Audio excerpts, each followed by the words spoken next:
अब देखिए वो स्कूल नहीं जाता है, ठीक है, मैं स्कूल नहीं जाता हूँ, एक ये हो गया। अब देखिए वो स्कूल नहीं जाता है, ठीक है। अब हम इसकी इंग्लिश में ट्रांसलेशन करेंगे। इधर से आपने मेथड देखना करना, इसमें आपने फिक्रे में से ढूंढकर चीज़ें पुट करती रहना और आपका खुद ब खुद टेंस सॉल्व होता जाएगा, ठीक है। जैसे मेथड में सबसे पहले सब्जेक्ट है, आपने इस फिक्रे में सब्जेक्ट ढूंढना है, तो वो हमारे पास है वो यानी ही, ठीक है, वो लिख देंगे। उसके बाद आपने डू या डज नॉट लगाना है। अब सबसे पहले आप ये कंफर्म करें कि डू नॉट किसके साथ लगेगा और डज नॉट किसके साथ लगेगा।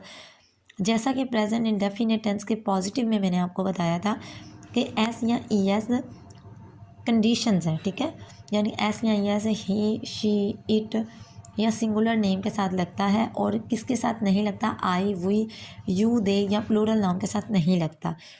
इसी तरह से वही चीज़ अपनी माइंड में रखें, ठीक है, जिसके साथ एस या ई एस लगता है उसके साथ आप डज लगाएंगे क्योंकि इसमें भी एस है, और जिसके साथ एस या ई एस नहीं लगता उसके साथ आप डू लगाएंगे क्योंकि इसके साथ एस या ई एस नहीं है। ये सिंपल ही आपकी पहचान है। आपको इस तरह से इजीली याद रहेगा कि किस तरह से आपने किसके साथ डू लगाना है, किसके साथ डज लगाना है, ठीक है।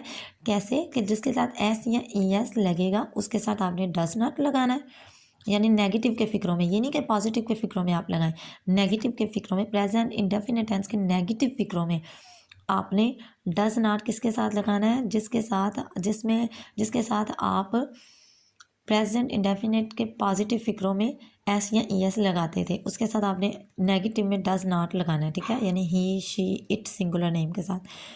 और डू नॉट किसके साथ लगाना है, जिसके साथ आप प्रेजेंट इंडेफिनिट टेंस के पॉजिटिव फिक्रे में आप एस या यस नहीं लगाते तो उसके साथ आपने डू नॉट लगाना है, यानी आई, वी, यू, दे या प्लूरल नाउन के साथ, ठीक है।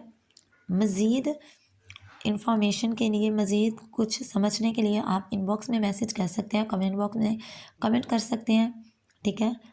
और मुझे उम्मीद है कि आपको आज के लेक्चर समझ आ गया होगा। अल्लाह हाफिज़।